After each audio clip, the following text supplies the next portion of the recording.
আসসালামু আলাইকুম ওয়া রাহমাতুল্লাহি ওয়া বারাকাতুহু। সবাই পড়েন ওয়া আলাইকুম আসসালাম ওয়া রাহমাতুল্লাহ।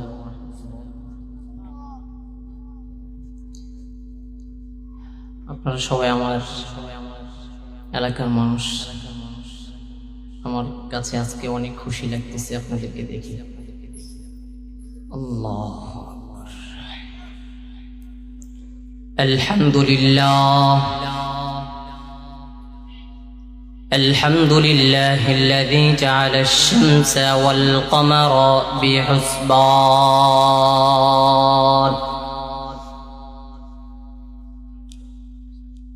والنجم والشجر يسجدان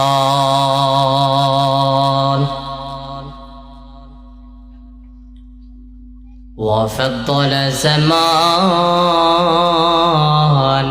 على زمان كما فضل مكانا على مكان وإنسانا على إنسان ونشهد أن لا إله إلا الله وحده لا شريك له لا ضد له ولا ند له ولا مثل له ونشهد أن سيدنا وسددنا وحبيب ربنا وطبيبنا وطبيب قلوبنا ومولانا محمدا عبده ورسوله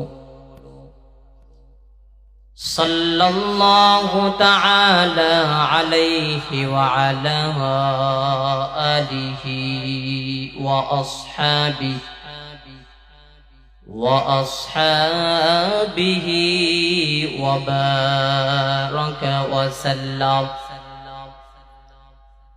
وبارك وسلم تسليما كثيرا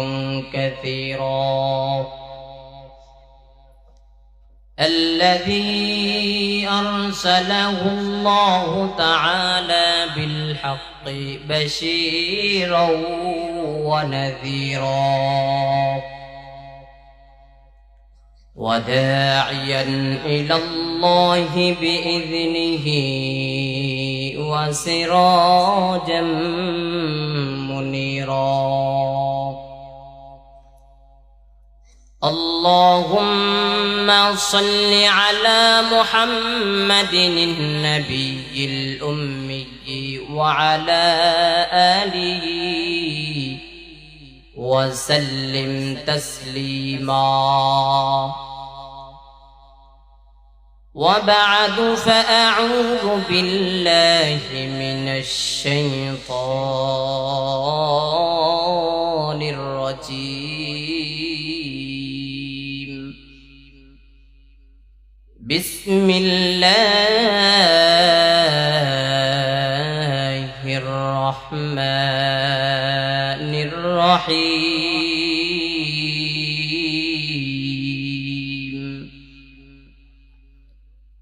وننزل من القرآن ما هو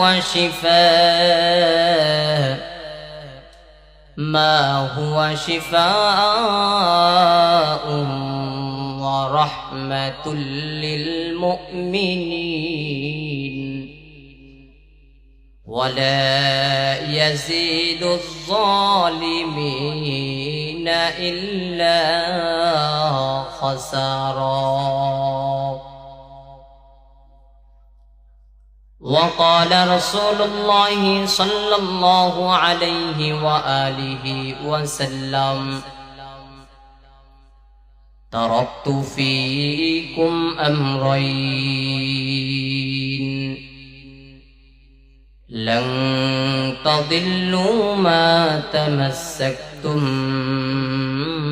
بهما كتاب الله وسنة رسوله أو كما قال النبي عليه الصلاة والسلام صدق الله مولانا العظيم وصدق رسوله النبي الأمي الكريم ونحن على ذلك من الشاهدين والشاكرين والذاكرين والحمد لله رب العالمين شكري محبة الشهادة درود إبراهيم قريب اللهم صل على محمد وعلى آل محمد كما صليت على إبراهيم وعلى آل إبراهيم إنك حميد مجيد اللهم بارك على محمد وعلى آل محمد كما باركت على إبراهيم وعلى آل إبراهيم إنك حميد مجيد دے مجھے عشق محمد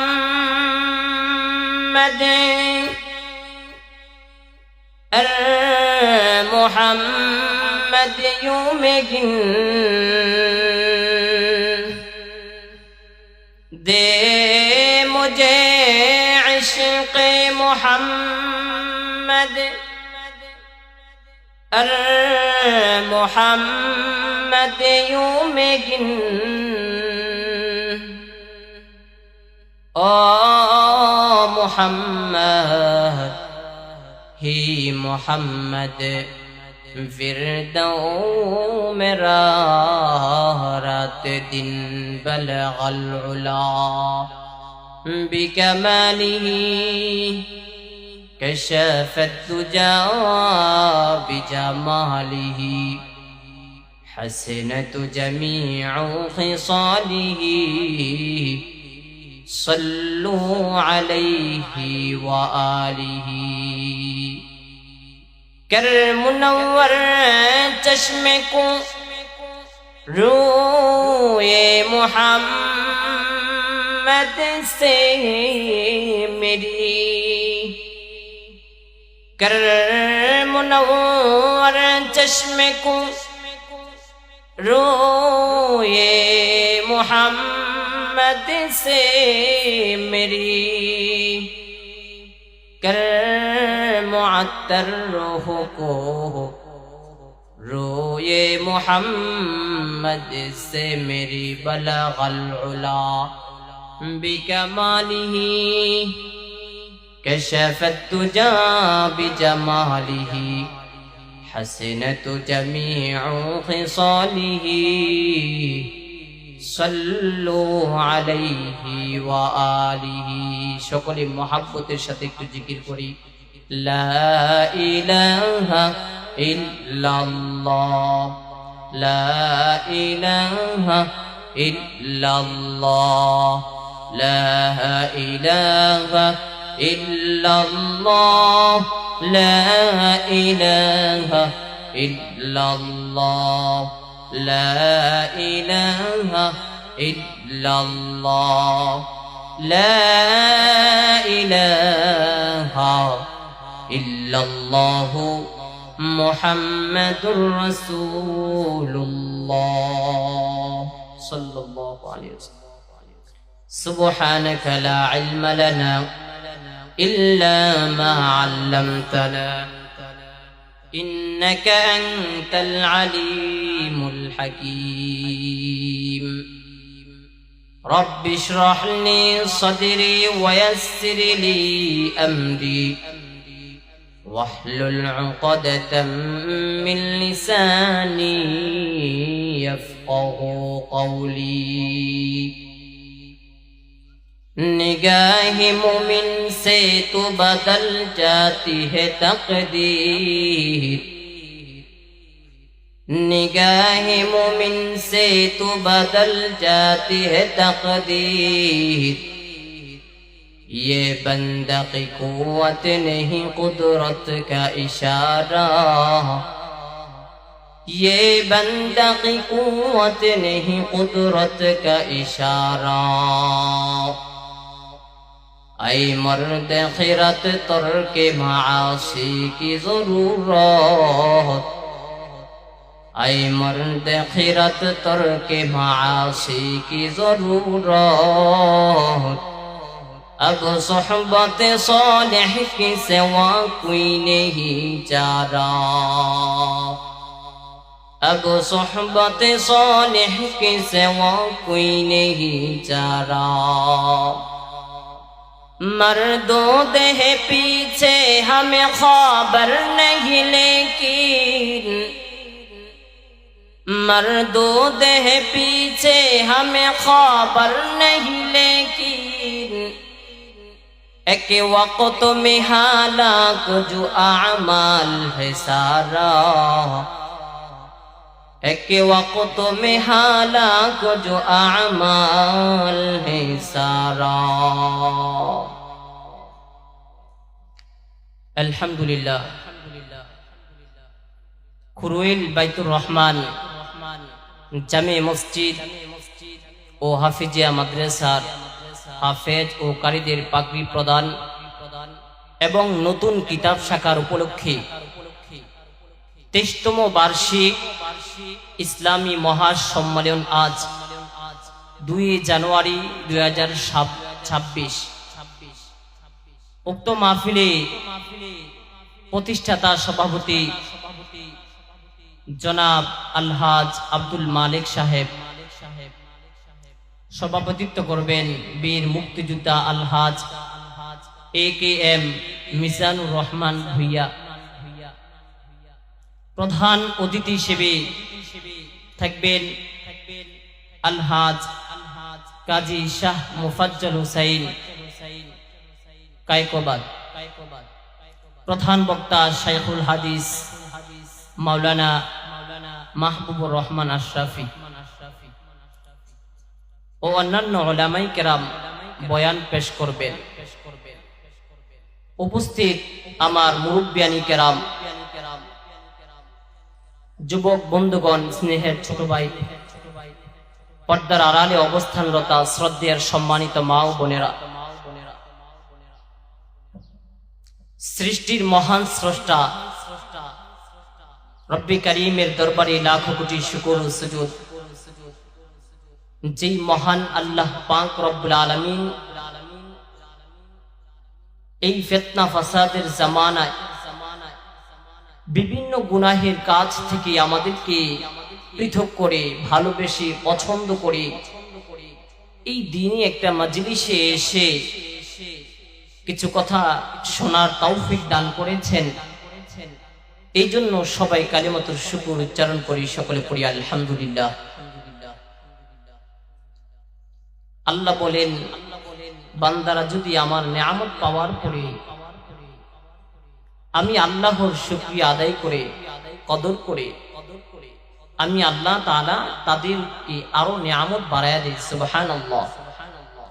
আল্লাহ যে এই একটা জান্নাতি বাগানের মধ্যে আমাদেরকে আনছেন, এই জন্য আবারও শুকরিয়া জ্ঞাপন করি আলহামদুলিল্লাহ। লক্ষ কোটি দুরূদ ও সালাম সাইয়্যিদুল মুরসালিন রাহমাতুল লিল আলামিন শাফিউল মুসলিমিন খাতাবুন নবিয়্যিন সাইয়্যিদুস সাকলাইন ইমামুল মুরসালিন হযরত মুহাম্মদুর রাসূলুল্লাহ সাল্লাল্লাহু আলাইহি ওয়া আলিহি ওয়াসাল্লামের উপরে। সর্বোপরি শুকর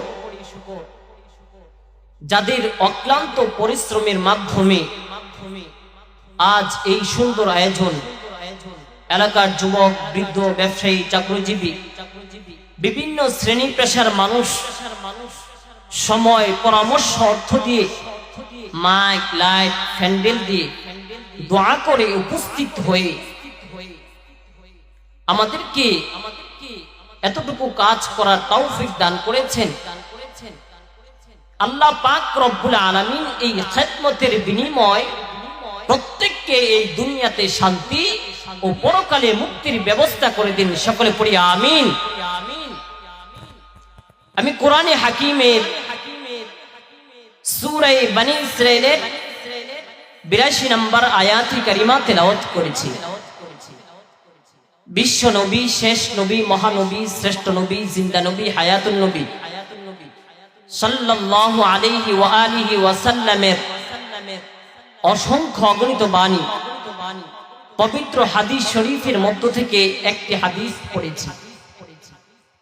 আয়াত ও হাদিসের আলোকে সহিহ তরিকায় কিছু কথা আমাকে বলার মতো, আপনাদেরকে শুনবার মতো হিম্মত, ধৈর্য, তৌফিক আল্লাহ পাক রব্বুল আলামিন দান করুন। সকলে পড়ি আমিন।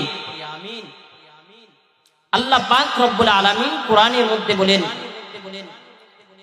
ওয়ানুনাজ্জিলু মিনাল কুরআনি মা হুয়া শিফা। আল্লাহ বলেন, আমি এই কোরআনকে নাজিল করেছি, আমি এই কোরআনকে অবতীর্ণ করেছি যার ভিতরে মানুষের ঔষধ রয়েছে, রোগ মুক্তি রয়েছে। ওয়া রাহমাতুল লিল মুমিনিন। আর এই কোরআনটা হলো মুমিনদের জন্য আলাদা রহমত। ওয়ালা ইয়াজিদুজ জালিমিনা ইল্লা খাসারা। এই কোরআনকে সীমা লঙ্ঘনকারী যারা করবে, এদের ক্ষতিগ্রস্ত ছাড়া আর কিছুই বৃদ্ধি করবে না। রাসূল আকরাম ফখরুল আলম নবীজি সাল্লাল্লাহু আলাইহি ওয়াসাল্লাম হাদিসের মধ্যে বলেন,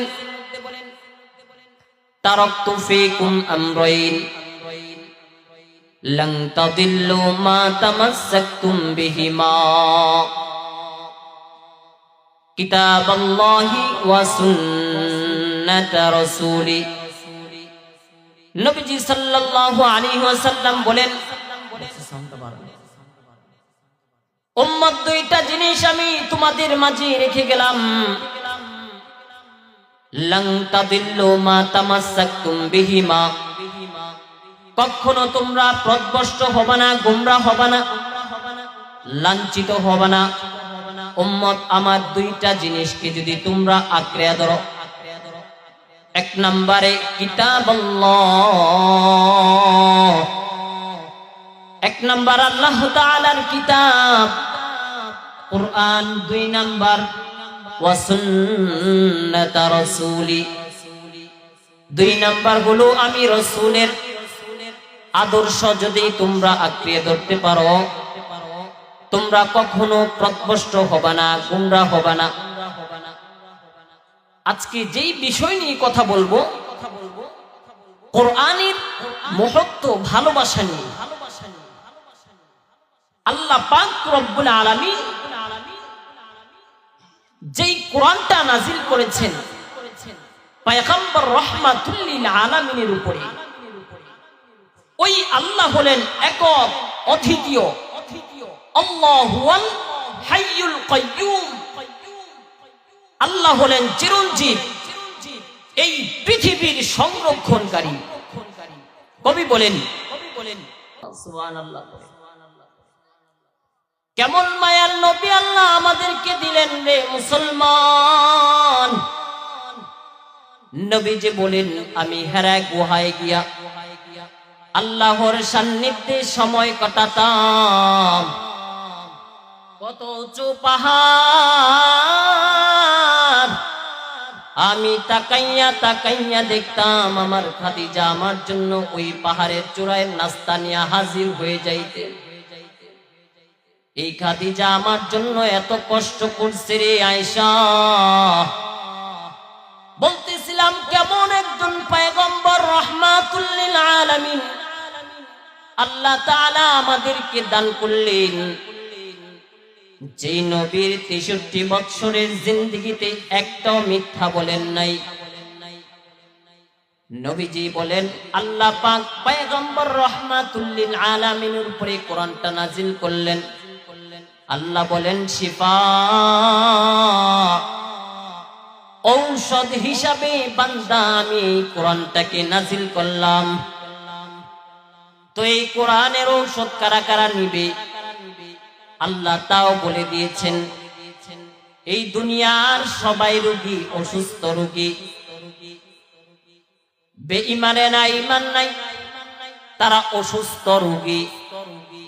মুসলমান মুমিনদের মাঝে যাদের নামাজ নাই, রোজা নাই, পর্দা নাই, হালাল ও হারামের কোনো ভেদাভেদ নাই, তারা অসুস্থ রোগী। এবার আসুন যারা একটু লেবাস ছড়া, যেমন আমি, মাথায় টুপি দাড়ি সব ঠিক আছে, এখন যদি আমার নিজেকে নিচে আমি যদি বলি আমার মতো বড় আর কেউ আছে, এটা অহংকারী হবে, এটা কবিরা গুনাহ। অন্যের কল্যাণ সহ্য করে নিতে পারি না, এটা কবিরা গুনাহ। মোবাইল নিয়ে যদি মিথ্যা বলি কবিরা গুনাহ। কেননা এই সব রূপগুলো তো দেখা যায় না। এই জন্য আল্লাহ বলেন শিফা, ঔষধ হিসাবে আমি আল্লাহ তাআলা এই কোরআনটাকে নাজিল করলাম। সুবহানাল্লাহ পড়েন। মুফাসসিরিনে কেরাম বলেন এই কোরআনটা রূহের জন্য যেমন ঔষধ, ঠিক তদ্রূপ এই কোরআনটা শরীরের রোগের ঔষধ। ডাক্তার সাহেব অনেক রোগীকে ডাক্তার ফিরে দেয়, ও সন্তান যা খেতে চায় তোমার বাবাকে খাওয়ায় দাও, আর তোমার বাবা বাঁচবে না, বাড়িতে নিয়ে যাও। সন্তান বাড়িতে বাবাকে রেখে মসজিদের বারিন্দায় এসে কান্না করতেছেন। ইমাম সাহেব যখন মসজিদের বারান্দা দিয়া মসজিদে ঢুকতেছেন, বারান্দার দিকে তাকাইয়া দেখেন এক গোলাম কান্না করতেছে। ইমাম সাহেবের দয়া হলো, কিরে বাবা কি হয়েছে, এদিকে আসো, কান্না করো কেন? বলে হুজুর আব্বাকে ডাক্তারের কাছে নিয়ে গেলাম, ডাক্তার এখন রিপোর্ট দিল বাবা নাকি আর বাঁচবে না। ইমাম সাহেব বললেন নেও একটা গ্লাস পানি নিয়ে আসো। আর এই পানি যখন এনে ইমাম সাহেবকে দিলেন, ইমাম সাহেব পানি পড়ে কোরআন পড়ে পানিতে দুম দিলেন, ফুঁক দিয়া দিলেন। আর এই পানি যখন রোগীকে পান করানো হলো, রোগী এই পানি পান করে সুস্থ হয়ে গেছেন। এইরকম বহু ঘটনা উলামায়ে কেরামের জানা আছে। এই কোরআনের বরকতে আল্লাহ তাআলা রোগীকে সুস্থ করে দিয়েছেন। সুবহানাল্লাহ পড়ে। কোরআন কত দামি একটা সম্পদ আল্লাহ আমাদেরকে দিয়েছে। আপনারা দেখবেন ফার্মেসিগুলোর মধ্যে ঔষধগুলো সুন্দরভাবে সেটিং করা আছে, জানানো আছে। আচ্ছা বলেন তো, এরপরেও কি নিজে নিজের ইচ্ছা মতো ওষুধ কি সেবন করা যাবে? বলেন, নিজে নিজের ইচ্ছা মতো ওষুধ সেবন করা যাবে? ডাক্তারের প্রেসক্রিপশন নিতে হবে, পরামর্শ নিতে হবে। ঠিক তদ্রুপ ইসলামের ডাক্তার হলো 4 দল, 4 জন না, 4 দল, মানে এক দলের লোক বেশি। আবার এই 4 দল যে ডাক্তার, এরাও এক সময় ছিল দুর্বল, অসুস্থ। এদেরকে সুস্থ করেছেন, সবল করেছেন কে? আল্লাহ। এমন সবল করেছেন এদের আর কোনো রোগ হবে না। এরা এবার উম্মতের ডাক্তারি করবে।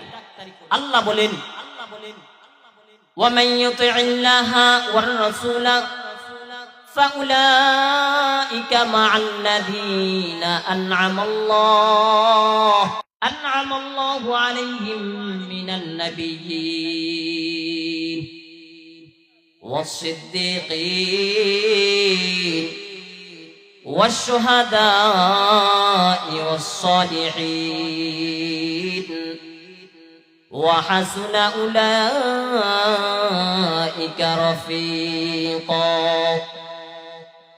আল্লাহ বলেন বান্দা আমি তোমাদের জন্য 4 দল মুরব্বি পাঠায়া দিলাম, তোমাদের জন্য বন্ধু পাঠায়া দিলাম, এরা হলো তোমাদের আপন বন্ধু।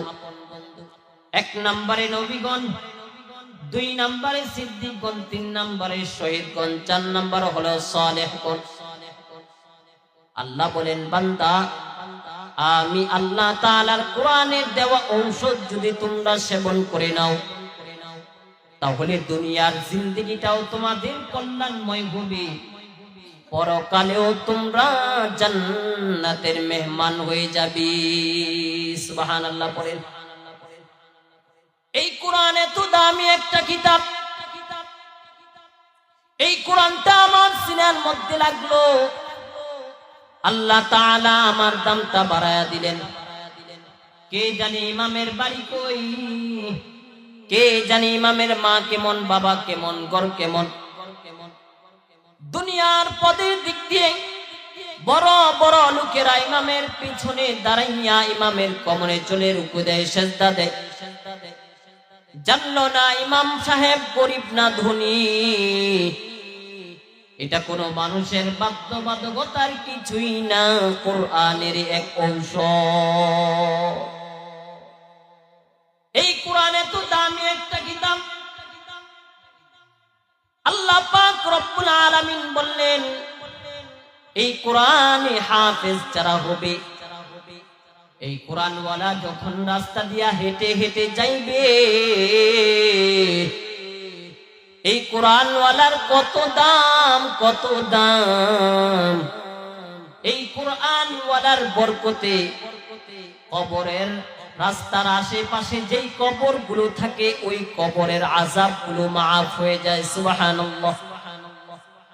এই কোরআন এত দামি একটা কিতাব, এই কোরআন যারা পড়বে ওই হাসরের দিন একজন কোরআনে হাফেজ যারা হবে তাদের বাবা মাকে আল্লাহ তাআলা আরশের ছায়ার নিচে বসাইবেন, আর আল্লাহ তাআলা নূরের টুপি পরায়া দিয়া বলবেন এই কোরআনওয়ালা রে কোরআনওয়ালা, দুনিয়ার মধ্যে আমি মালিকের কোরআন পড়েছো, আমি আল্লাহকে কোনোদিন তুমি দেখো নাই।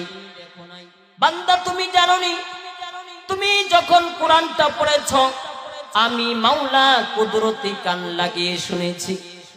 ও বান্দা তুমি যখন কোরআনটা পড়েছো আমি মাওলার সাথে তুমি কথা বলেছো। সুবহানাল্লাহ।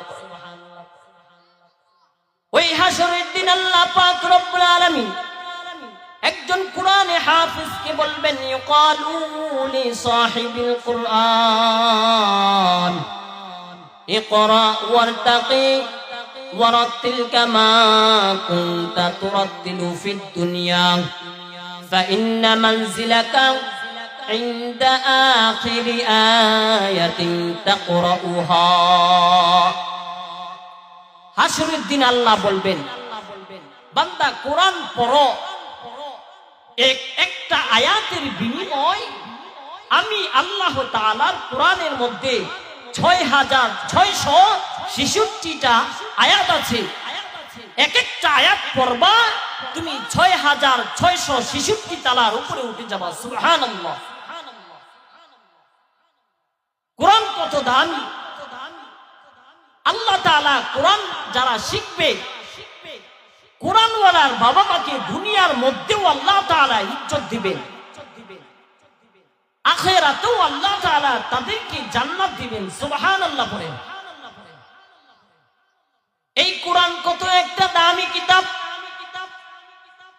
আল্লাহ বলেন আলিফ লাম মিম যালিকাল কিতাবু লা রাইবা ফীহি لا ريب فيه هدى للمتقين আল্লাহ বলেন এটা এমন একটা কিতাব যেই কিতাবের মধ্যে লা রাইবা ফী কোনো সন্দেহ নাই হুদাল লিল মুত্তাকিন আর এই কোরআনটা হলো মুমিনদের জন্য মুত্তাকি যারা পরহেজগার হবে তাদেরকে জান্নাতের পথ দেখাইবে অখরুল এলাকার মুসলমান এই কোরআনটা যারে ধরছে তারে জান্নাতের গোড়ায় নিয়ে গেছে আবার এই কোরআনের সাথে যারা বেয়াদবি করেছে ওই বান্দা দুনিয়ার মধ্যে আল্লাহ তাআলা তাকে চূড়ান্ত ধ্বংস বানায়া দিছে এই কোরআন কত মুজিজা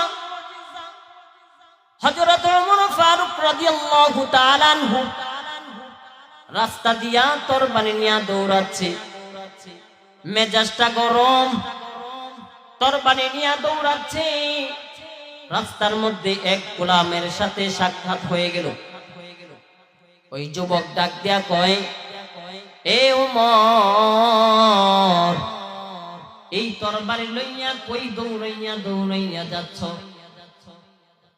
ওমর বলে আমি মুহাম্মদের কল্লা কাটার জন্য যাচ্ছি আবু জাহেল ঘোষণা দিয়ে দিছে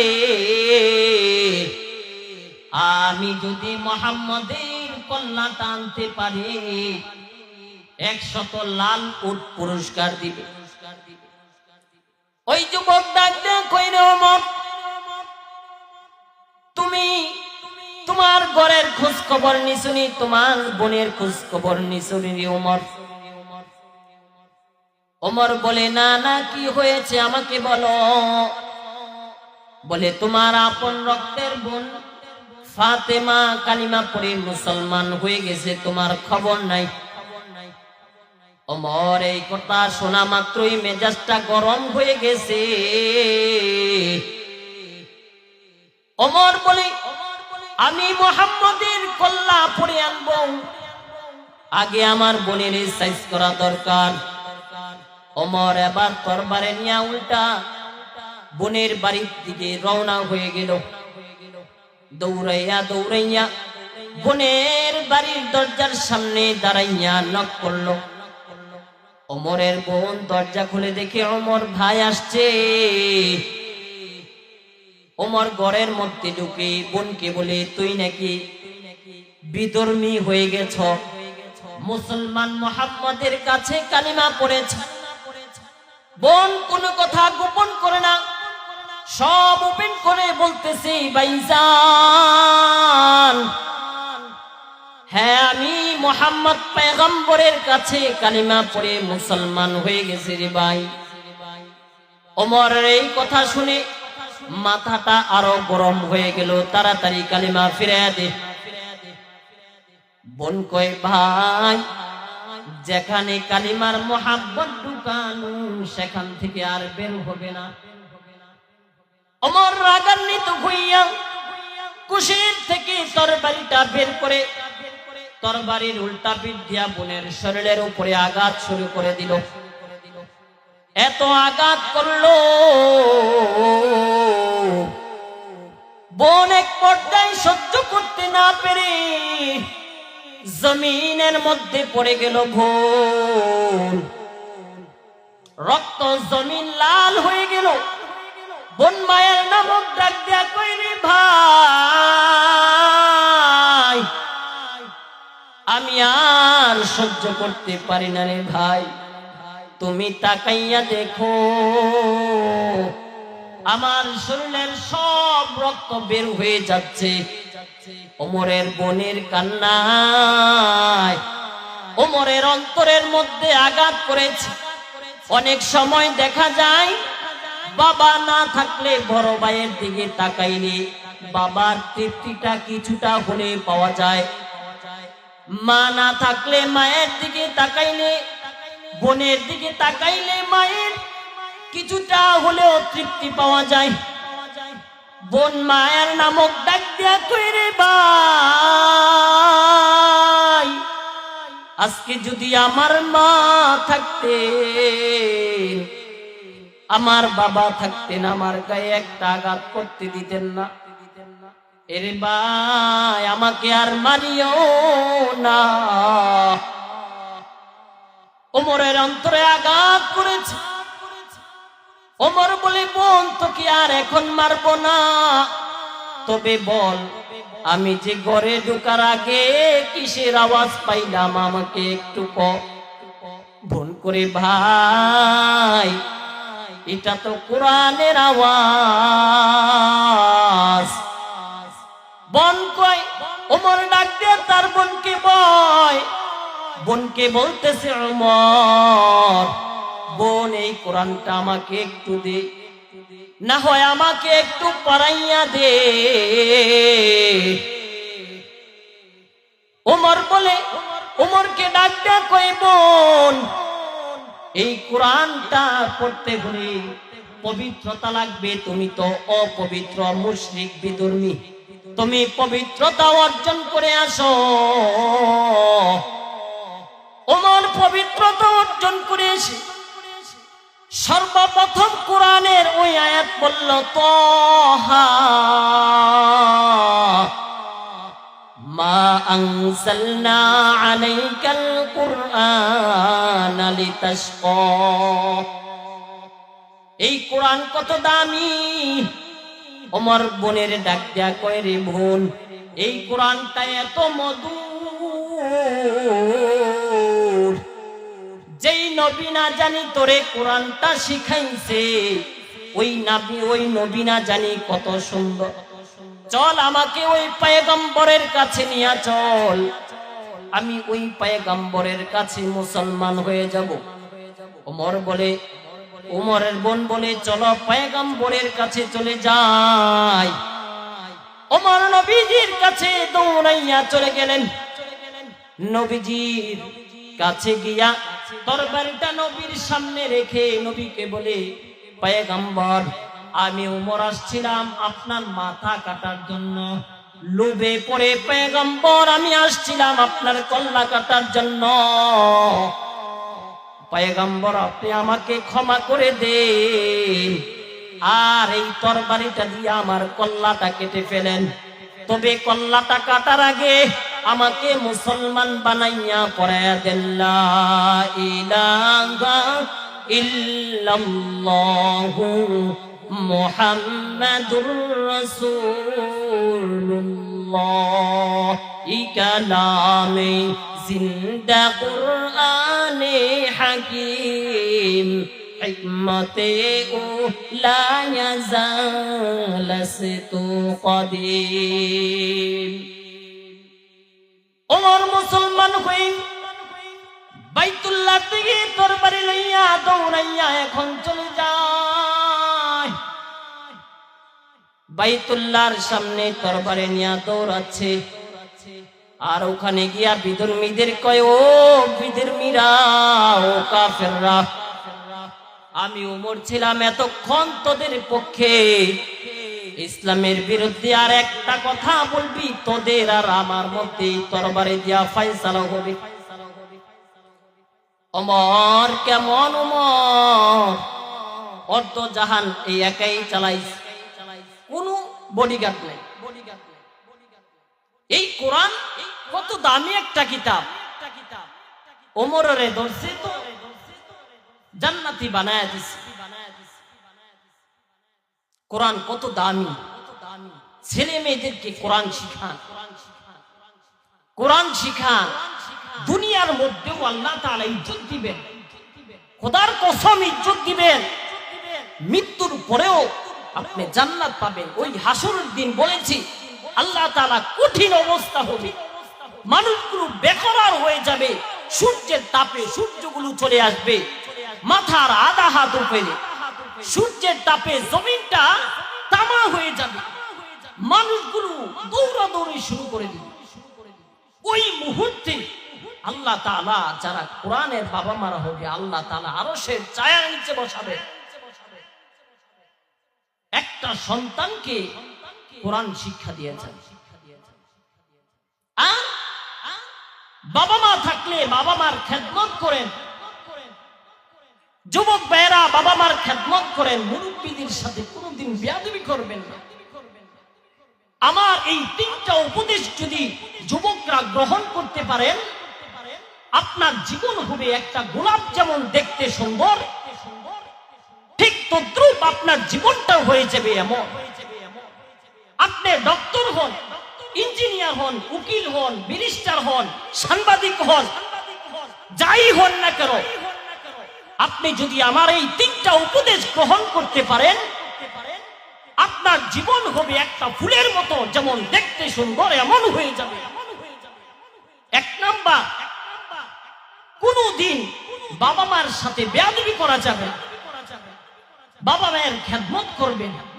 যাদের বাবা মা দুনিয়ার মধ্যে নাই তাদের জন্য হাত উঠাইয়া দোয়া করেন, রব্বির হামহুমা কামা রব্বায়ানি সগীরা। দুই নাম্বার উপদেশ, কোনদিন মুরব্বীদের সাথে শিক্ষকের সাথে বেয়াদবি করা যাবে না, জীবন ধ্বংস হয়ে যাবে। মুরব্বীদের সাথে বেয়াদবি করছেন তো বলার আগেই আল্লাহ ধ্বংস করে। তিন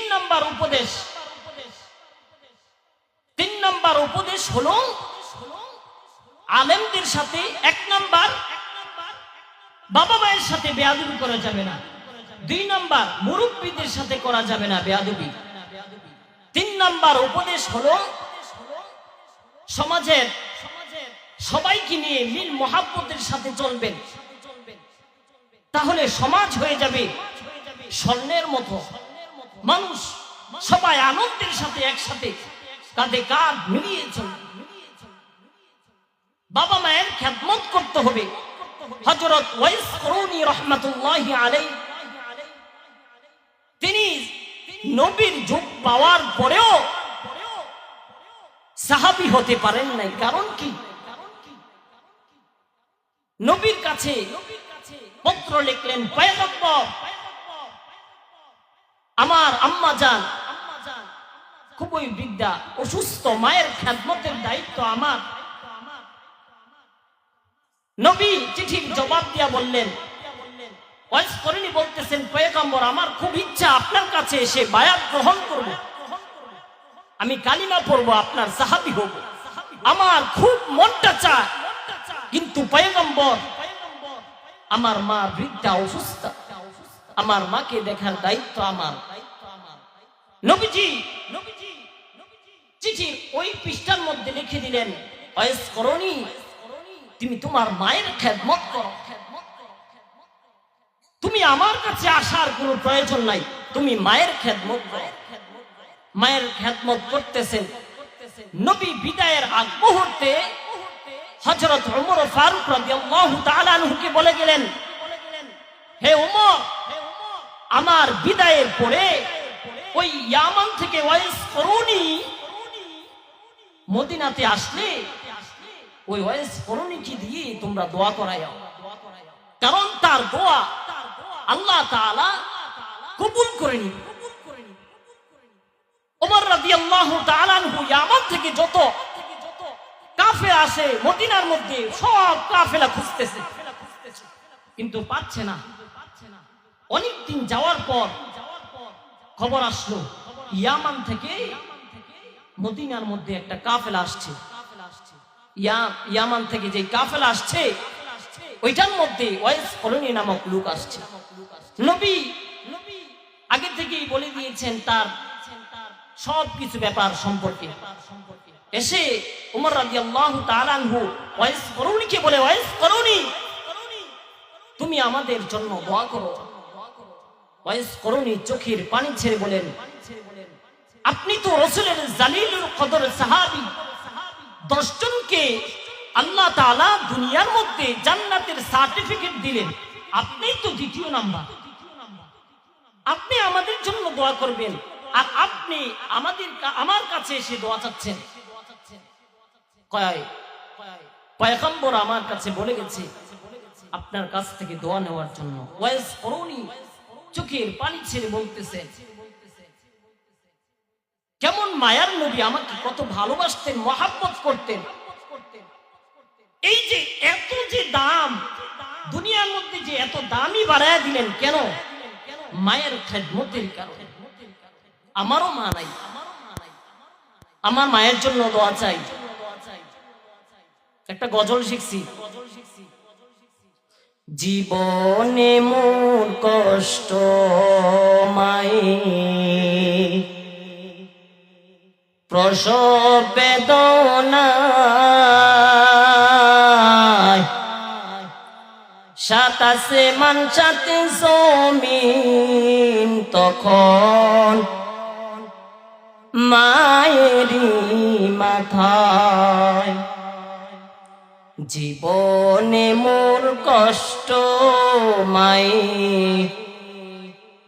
প্রসব বেদনায়, সাত আসমান সাত জমিন তখন মায়েরই মাথায়। এমন মাকে কেমনে আজি যাব আমি ভুলিয়া,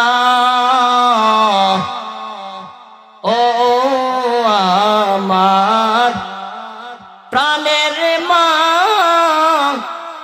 মা গো মা, কোথায় গেলে মুড়ে ছাড়িয়া, জনম দুঃখী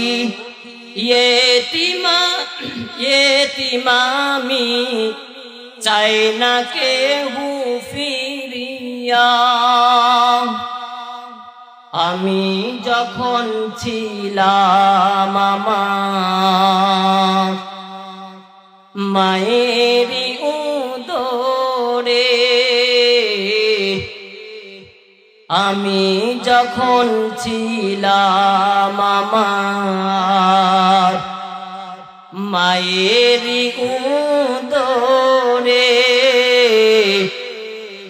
চলাফেরা করতেন যে মাই কত কষ্ট করে। আমার সুন্দর মুখ দেখে মায়ের, আমার সুন্দর মুখ দেখে মায়ের, ব্যথা যাই দেয় হাসাইয়া, ও আমার প্রাণের মা, মা গো মা, ও গো মা, কোথায় গেলে মুড়ি ছাড়িয়া, জনম দুঃখী এতিমামি, চাই না কেহু ফিরিয়া। এই হলো আমার ছোট্ট একটা গজল।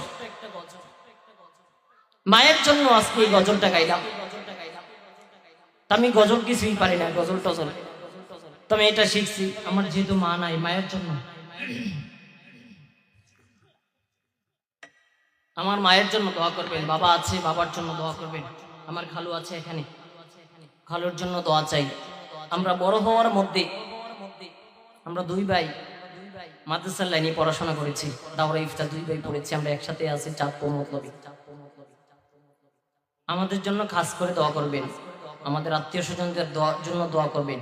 বলতেছিলাম আমাদের বড় হওয়ার মধ্যে আমার খালু এবং খালুর বড় ভাই জাকির কাকা, আমাদের বড় হওয়ার মধ্যে সবচেয়ে বড় অবদান। গ্রাম দেশের ছেলে পেলেরা বিশেষ করে ঢাকার শহরে পড়ার সম্ভব হয় না, দুই ভাই একসাথে পড়ছি, 5,000 টাকা করে হলে তো 10,000 টাকা কার দ্বারা সম্ভব? আমার বড় ভাই অনেক কষ্ট করেছেন আমাদের জন্য, দোয়া করবেন। আর বাবা মায়ের খেদমত করবেন, আর এই জবানের হেফাজত করবেন। এই জবান দিয়া যা মনে চায় তা বলা যাবে না। মা ইয়ালফিজু মিন কাওলিন ইল্লা লাদাইহি রাকিবুন আতীদ। আল্লাহ বলেন, বান্দা তুই এই জবান দিয়া যা বলবি এই সব কথা রেকর্ড করার জন্য আমি আল্লাহ তাআলা ফেরেশতা লাগাই দিছি, তো পিছনে ক্যামেরা ফিট করে রাখছি। এই জবানের হেফাজত করবেন।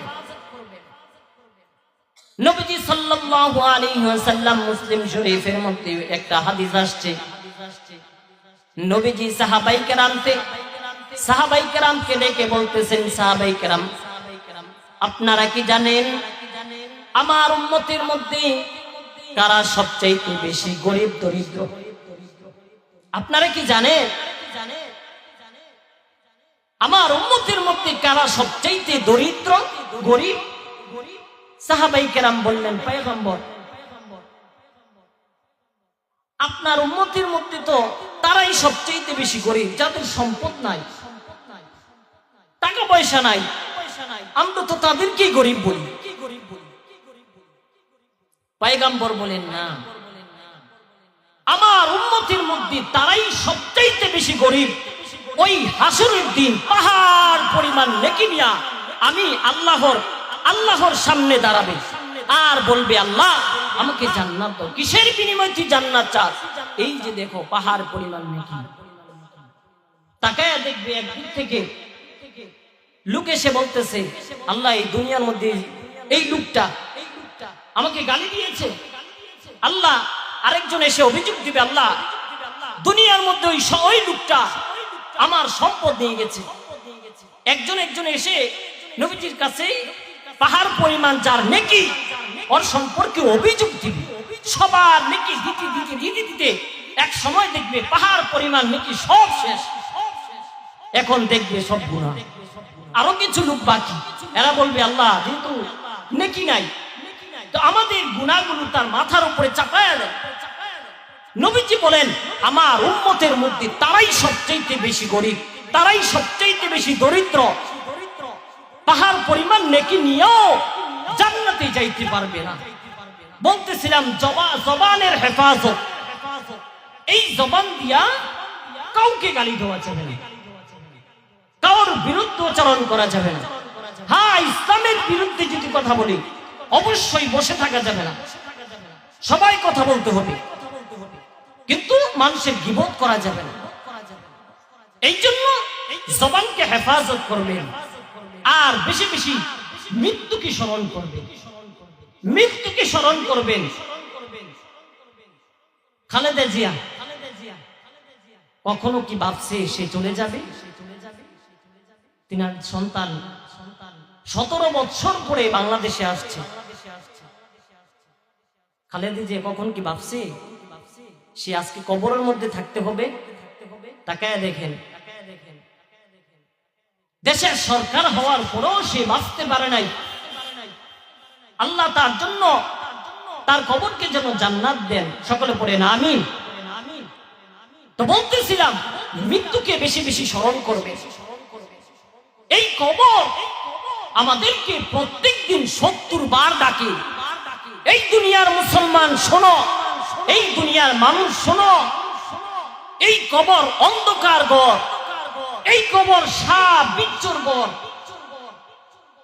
অতএব কবরের ভিতরে আসার আগেই কবরের মধ্যে বাতি জ্বালায় আইসো, না হয় কবরের যারা গুনাহগার হবে কবরের দুই পাশের মাটির চাপ এমন ভাবে এইভাবে চাপ দিবি, এক পাঁজরের হাড়গুলো আরেক পাঁজরের ভিতরে ঢুকে যাবে।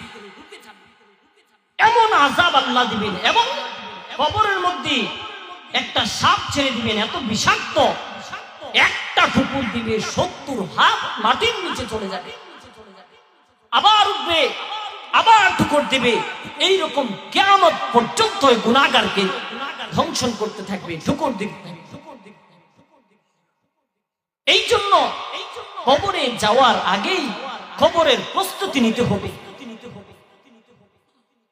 আর প্রত্যেক নামাজের পরে আয়াতুল কুরসি পড়বেন, আল্লাহু লা ইলাহা ইল্লা হুয়াল হাইয়ুল কাইয়্যুম, এটা পড়বেন। চাইকুল পড়ে মুখে ফু দিবেন। ফজর ও মাগরিবের পর আল্লাহুম্মা আজিরনি মিনান নার, আল্লাহুম্মা আজিরনি মিনান নার, এই মাসনুন দোয়াগুলা পড়বেন। 7 বার পড়বেন এই দোয়াটা ফজর ও মাগরিবের পর। সকাল ও সন্ধ্যায় বিসমিল্লাহিল্লাযী লা ইয়াদুররু মা ইসমিহি শাইউন ফিল আরদ ওয়ালা ফিস সামাই ওয়া হুয়াস সামিউল আলীম, এই দোয়াগুলো পড়বেন।